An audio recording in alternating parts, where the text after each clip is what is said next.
तर महाराष्ट्राच्या राजकीय वर्तुळातली सगळ्यात महत्त्वाची आणि मोठी बातमी, एक मोठी राजकीय घडामोड। अशोक चव्हाणांना राज्यसभेची उमेदवारी मिळण्याची शक्यता आहे आणि केंद्रात पुढच्या सरकारमध्ये मंत्रिपदाची ते शपथ घेतील। झी 24 तासला विश्वसनीय सूत्रांकडून ही महत्त्वाची माहिती मिळाली आहे। आज जाहीर होणाऱ्या उमेदवारी यादीमध्ये चव्हाणांचं नाव येण्याची शक्यता आहे। सगळ्यात महत्त्वाची आणि मोठी बातमी, अशोक चव्हाणांना राज्यसभेची उमेदवारी मिळण्याची शक्यता आहे।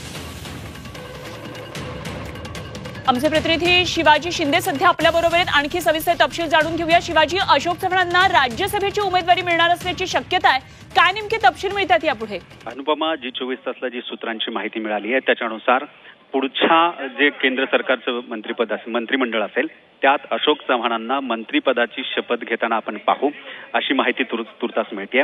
आज राज्यसभेची उमेदवारी जी लिस्ट भाजपची जाहीर होणार आहे त्या लिस्टमध्ये अशोक चव्हाण यांचं नाव असेल, अशी विश्वसनीय माहिती जी 24 तासला मिळाली आहे। एकूणच अशोक चव्हाण यांना राज्यसभेच्या उमेदवारीची एक कमिटमेंट भाजपकडून मिळाली, त्याच्यानंतरच आज या सगळ्या हालचाली घडल्या आणि अशोक चव्हाण यांनी राहुल नार्वेकर यांची भेट घेतली आणि आपल्या सदस्यत्वाचा राजीनामा दिलाय, पक्ष सदस्यत्वाचा राजीनामा सुद्धा दिलाय। पण सर्वात महत्त्वाचं म्हणजे अशोक चव्हाण यांना राज्यसभेची उमेदवारी मिळणार आहे आणि त्यांना पुढच्या मंत्रिमंडळात, केंद्रीय मंत्रिमंडळात मंत्रिपदाची शपथ घेतली जाईल, अशी माहिती समोर येते।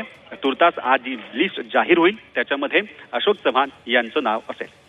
ठीक, शिवाजी, धन्यवाद दिलेल्या माहितीसाठी। अत्यंत महत्त्वाची आणि मोठी बातमी झी 24 तासवर या क्षणात